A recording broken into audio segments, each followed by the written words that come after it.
The smell reached the office before Tom did. Cheap whiskey, artificial cologne, mint gum, the three scents blended into the familiar disguise he wore every morning. Tom Hawthorne straightened his navy blue tie as he entered Hawthorne Manufacturing, lifting his chin just enough to project confidence. Employees greeted him with polite smiles. He returned each one perfectly. No one noticed how tightly his jaw was clenched. No one noticed the slight tremor hidden inside the hand gripping his leather briefcase. Appearances were everything. Fear was something only failures showed. He walked through rows of busy employees like a man who owned every heartbeat in the building. Inside, however, he felt like a puppet with invisible strings slowly snapping. The Monday meeting dragged on. Charts, budgets, production targets. Tom barely listened. His attention drifted toward one employee seated quietly near the back. Alice, the newest data analyst. She rarely spoke. She simply worked. Meticulously, patiently, almost invisibly. As everyone gathered their files after the meeting, Alice hesitated before approaching him. Mr. Tom, she held a folder close to her chest. I think I found something. Tom sighed dramatically. What now?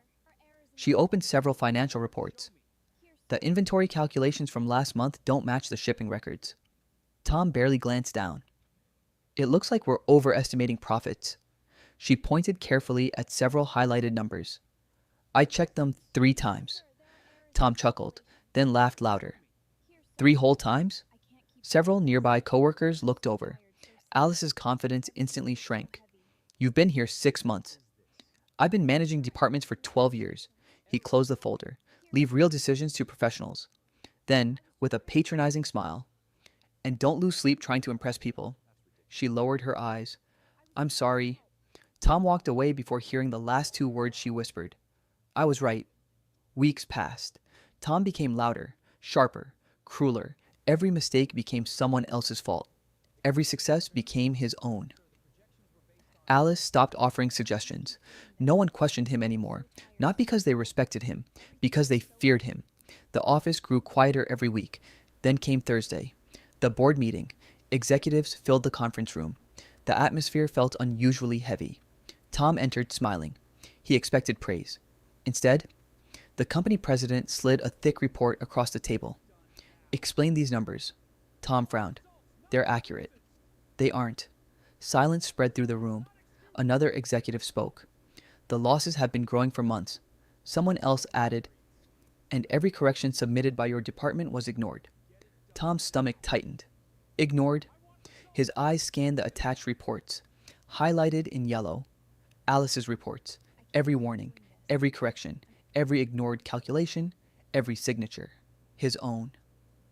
The room remained painfully silent, until the squeak of a mop echoed from the hallway.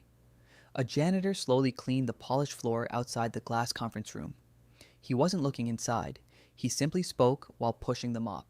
Quietly, almost gently. When you build your future by standing on other people, he paused. Don't be surprised when the floor disappears beneath you. Everyone looked toward him. The old man never stopped mopping. He simply continued down the hallway, as though wisdom had become part of his daily routine. Tom couldn't breathe. Those words pierced deeper than anything his executives had said. 3 weeks later, his phone rang. We're restructuring. Corporate language, cold, efficient, meaning only one thing. He was fired. No farewell party, no applause, no title, just a cardboard box. On his final afternoon, Tom wandered through his empty office. Without people, the room looked smaller. His expensive desk suddenly resembled ordinary furniture. His leather chair looked tired. The framed awards on the wall felt meaningless. He opened the top drawer. Inside lay an old company box of crayons left behind after a family event. He picked up a faded blue crayon. Without thinking, he began sketching. A pair of gentle eyes, small hands clutching paperwork, a hesitant smile. Alice. The drawing wasn't perfect. Neither had she been. Yet she had cared enough to tell the truth, something he never did. As he shaded the paper, he noticed numbers scribbled on the back. Inventory calculations, her handwriting. The same corrections, the same warning, the same truth. He had literally crushed it beneath piles of paperwork. Tom stared at the page until tears blurred the ink. For the first time, He realized success had never abandoned him. He had abandoned integrity. He stood slowly. The office echoed behind him. He looked toward Alice's no